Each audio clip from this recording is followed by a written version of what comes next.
Hello guys, welcome to our YouTube channel. जैसा कि thumbnail से आप लोगों को पता चल गया हो कि आज हम लोग यहाँ पे बात करने वाले हैं 498 के बारे में। तो 498 से रिलेटेड एक महत्वपूर्ण जजमेंट आया हुआ है, तो उसको पूरा डिटेल से देखेंगे। तो वीडियो में लास्ट तक बने रहिएगा। वीडियो अच्छा लगे तो वीडियो को लाइक और चैनल को सब्सक्राइब कर लीजिएगा। तो मैं advocate Om Prakash, office sound associate, law firm Ambikapur से आप सभी लोगों का स्वागत करता हूँ। तो चलिए शुरू करते हैं आज के जो लेटेस्ट जजमेंट के बारे में जो बात करने वाले हैं 498 से रिलेटेड उसको। तो जो हाईकोर्ट है उन्होंने इस चीज़ को लीगल टेररिज्म के तौर पर देखा कि जो 498 का है उसको लीगल टेररिज्म की तरह यूज किया जा रहा है। और यहाँ पे देखा जा रहा है कि जो 90% जो केस है वो यहाँ पे फेक दर्ज हो रहे हैं, जिसमें कि हस्बैंड और उनके घर वालों को फंसाने के लिए इस तरीके का यूज किया जा रहा है।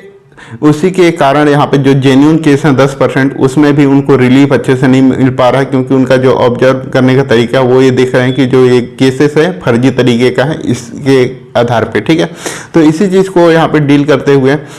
498 के बारे में यहाँ पे लीगल टेररिज्म के तौर पे इसको कोलकाता हाईकोर्ट ने इसको कहा। तो जो चलिए फैक्ट की बात कर लेते हैं, क्या है फैक्ट। तो इसमें जो हस्बैंड और वाइफ हैं दोनों का शादी यहाँ पे 2016 में हुआ था। दोनों आपस में अच्छे से रह रहे थे और एक साल बाद उनके द्वारा 2017 में उनकी वाइफ के द्वारा उनके हस्बैंड के ऊपर 498A एवं 307 का यहाँ पे आईपीसी का के तहत FIR दर्ज करा दिया गया, जिसमें यह आरोप लगाया गया था कि उनके हस्बैंड के द्वारा फिजिकल और मेंटली रूप से उसको हरासमेंट किया जा रहा है, क्रूरता किया जा रहा है और साथ में उनको जान से मारने की कोशिश की गई। तो इसके आधार पर यहाँ पे 307 का भी FIR दर्ज कराया गया, जिसमें पुलिस वाले विवेचना के दौरान उनको पता चला कि दोनों के बीच में कंप्रोमाइज हो गया है,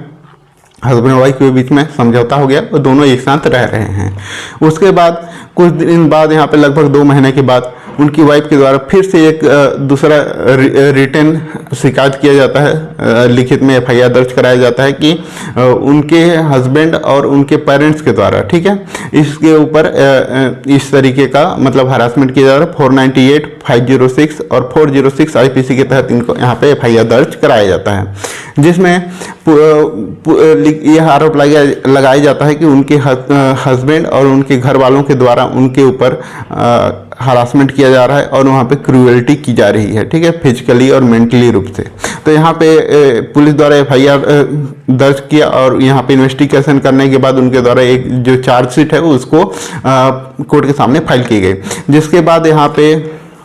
जो हस्बैंड है उन लोग हाईकोर्ट, कोलकाता हाईकोर्ट में चले गए और वहाँ पे जाने के बाद क्वाशिंग के लिए लगाए और वहाँ पे इस चीज़ को वहाँ पे बताया कि इनका कहना यह था कि इनके ऊपर जो भी आरोप लगाया गया है वो सभी बेसलेस है, मनगढ़ंत है, कोई भी वहाँ पे इसमें रियलिटी नहीं है। और उन्होंने ये भी बताया कि जब उनका शादी हुआ था उसके बाद से ही जो उनकी वाइफ है उनके पेरेंट्स के साथ नहीं रहना चाहती थी, जिसके कारण वो लोग दोनों अलग से घर लेके वहाँ पे निवास करते थे, वो लोग अपने पेरेंट्स के साथ नहीं रहते थे। ठीक है, इस चीज़ को भी कोर्ट ने ऑब्जर्व किया कि जब उनके साथ नहीं रह रहे हैं तो उनके द्वारा क्रूएल्टी किया जाना पॉसिबल नहीं है, क्योंकि वो कंटिन्यूसली साथ में नहीं रहते, हो सकता है कि कभी बीच में वो लोग रह रहे हों। ठीक है, और इसके साथ ही उनके द्वारा एक चीज़ और ये भी बताया गया कि उनके पत्नी के ऊपर डाइवोर्स का केस उसके हस्बैंड के द्वारा फाइल किया गया और उनके द्वारा कोर्ट के द्वारा उनको एक्स पार्टी ऑर्डर भी कर दिया गया, डाइवोर्स उनको मिल चुका है, जिसके बाद उनके वाइफ के द्वारा 498, 506 और 406 का यहाँ पे FIR दर्ज कराया गया है। तो उसमें न्यायालय ने इस चीज़ को भी देखा और इस चीज़ को ऑब्जर्व किया कि जो उनके